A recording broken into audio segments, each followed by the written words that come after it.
Hi guys, it's Sophie. So today I'm going to be doing the second half of my March wrap-up. This is everything that isn't adult fiction. We're going to start with the books that you can see just next to me, so the children's and YA. So the first one I read is a YA book, which is Slasher Girls and Monster Boys.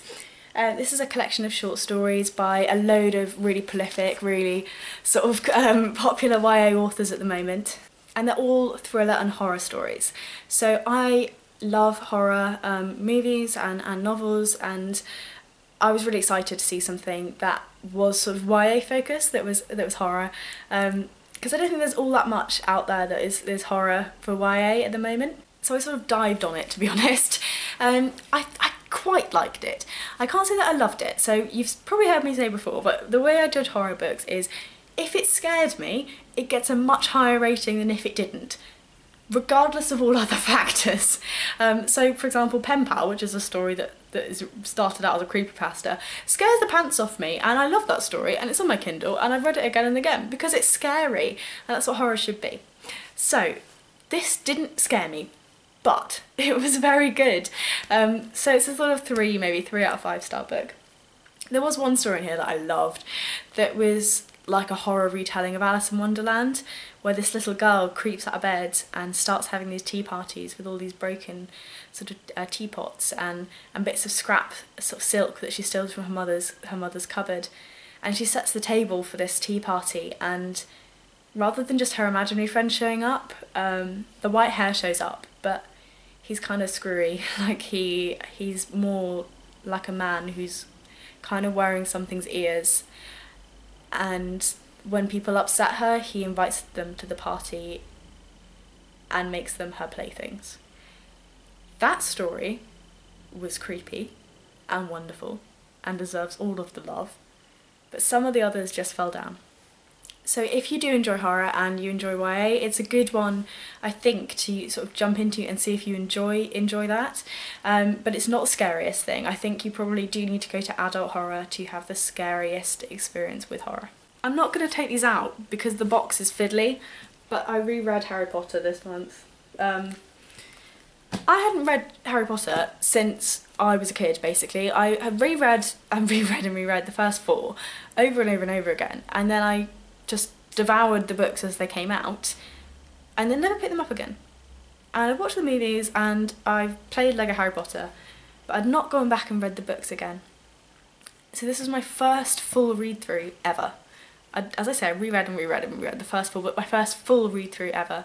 Harry Potter's wonderful. I don't need to tell you all that much about it, but it's just brilliant. And I had the worst reading hangover when I finished. I just didn't know what to do with myself, but it's absolutely marvellous. I'm really glad I reread them, and at some stage soon I'll probably do a marathon of all the films as well. Okay, and next I have poetry. I only read one poetry collection this month, and that was Bipolar Cowboy by Cicero. It's a really casual poetry collection. The poems read as though the author is sort of speaking with you directly, and I really enjoyed that. I actually underlined a few pieces, so I'm going to go and read you one so you have an idea of the kind of style I'm talking about. Okay, so this is section 1 of a poem that I think is untitled, unless it's titled the one before, which is called Stupid Ex-Boyfriend Writes Bad Poems. The idea you exist isn't an idea. You factually exist. That you exist somewhere, going to work, doing the dishes, doing yoga, probably even smiling at times. And I have to pretend you don't exist. Seems odd. The idea of you being happy mildly pisses me off. I am a white man, with blue eyes, and even a little fit, books published, college degree, GPA of 3.3. What gave you the right to leave me? What kangaroo court did you find that granted the ruling to leave me? So it's like a angry, angsty love poems, but kind of done really well, and not the sort of death and dying imagery that you get in teenagers when they're sort of deploring their lovers, but like a more adult take and quite funny. So if it does sound of interest to you, then maybe you do have a go. I know that a lot of people do enjoy it. It ranked quite highly on the Goodreads poetry sort of recommendations for 2015. I don't know if it won or not, but it is fun, and it's something a little bit different from normal love poems. And then I only read one essay collection this month as well, and that was Shame and Wonder by Searcy. So these essays, I have to say, I didn't particularly enjoy them. There are a few essays in there that I really enjoyed. The first one, which is the one that's written on the back, is about a man who tempts a coyote to his house by recording the cries of his infant daughter and playing them so the coyote will come to eat her. That story was fabulous. But some of the others I just didn't really enjoy, and I think a lot of them were so personal and so sort of abstract that I didn't really get them, that I don't know, it felt just as though it was an examination of his life with a sort of philosophical bent. I don't think I really connected with David Searcy as he was telling these stories of his life, and I don't think I really felt as though he was telling me anything. So unfortunately I didn't enjoy this book, although the first story is really good. If you can find it on its own, then I would recommend it, but as a collection I don't think I would suggest you pick it up. And then on to my standard non-fiction. So 2 books on feminism this month. The first is I Call Myself a Feminist, which is written by 25 different women under the age of 30. I've spoken about this one in detail in my book review, which I'll link up above for you, so if you want to check that one out, please do so. And then the second one is Everyday Sexism by Laura Bates, which far outstrips I Call Myself a Feminist in my opinion. This was more informative and I thought more hard-hitting, and is one of the better books on feminism that I've read so far. A lot of people have recommended this already, so I'm not going to sing its praises for too long, but if you do enjoy feminism, or even if you're just trying to get into it, it's actually quite accessible, then pick this one up. It's very easy to see the way that feminism affects individual people, and I think that's of value. And then the next non-fiction I have is The Trial of Henry Kissenger by Christopher Hitchens, and this is speaking about one particular individual, and it is essentially a condemnation of this individual. So Henry Kissinger was highly involved in American politics, essentially running the defence function for the United States for a long period of time. And he was in control of sort of all of these different agencies whilst some really horrendous things happened, and Hitchens is really calling him out on them. He's saying, you knew about this and you not only failed to stop it, but you helped make this happen. I read this one because I wanted to learn a little bit more about the politics behind Vietnam, and I think it did help me do that, but I don't think I know enough about American politics in general to understand fully the impact of his actions.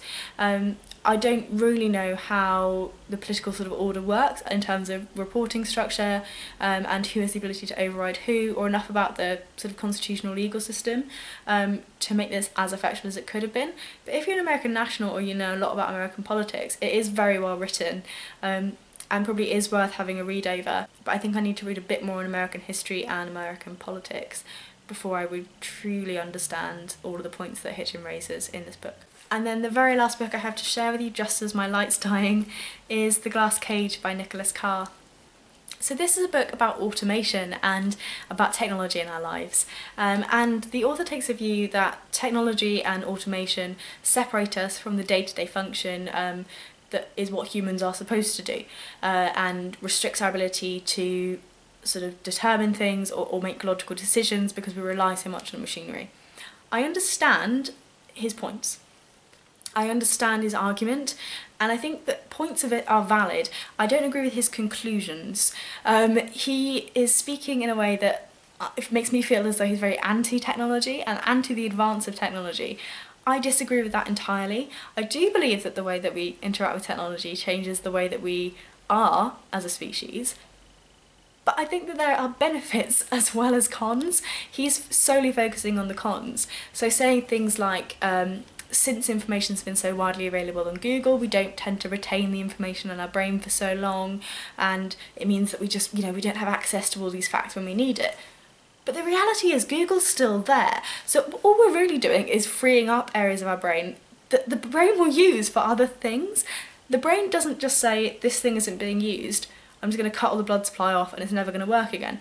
The brain's an organ that is able to use parts of the brain for different activities at different times, and if we aren't using it all the time for data storage, we are able to use it for other things. He's implying that technology is somehow decreasing us as human beings. I don't agree. He's also speaking about the fact that he thinks the labour market will collapse from the increase of technology. I don't agree. I think the labour market will change. I think the role that we play within work is definitely going to change. I don't think it's going to collapse. I don't think we're never going to need work, that we're going to have this utopia where the machines do everything for us. IT, maybe we'll just all be in IT, but there's still a human element to it, even if it's an advisory or a consultationary role. I am far more pro-technology than he is. That said, I do understand the kind of warning he's giving in writing this, that an over-reliance on technology means that we are sort of letting ourselves ignore our impact in sort of decisions. So a pilot who crashes a plane because he can't really remember how to fly it because he's been an autopilot for so long. Yeah, that's, you know, we should try and fix those things. We should make sure that people can use things in a way that's going to save lives if they need to do that for their job. We certainly need to do that. I'm not suggesting that everything in this book is rubbish, but I think to say that we should just fly planes manually and never use autopilot is also just silly. I just don't think that's practical, and I don't think it's helpful. So yeah, I didn't agree with it, but I enjoyed reading it and disagreeing with it. So it's not a bad book. If you're more sort of anti-tech than I am, then maybe you would enjoy this a bit more. But yeah, it's a good sort of internal debate for me. So those are all of the books that I read in the month of March. I think there are 24 in total, which is my highest books per month so far this year. And that's a lot in 31 days. That's a lot of books. I think I have issues. But hey ho, I think you will have the same issues, and I love you for it. So I will see you soon in my next video, and have a lovely evening. Bye bye.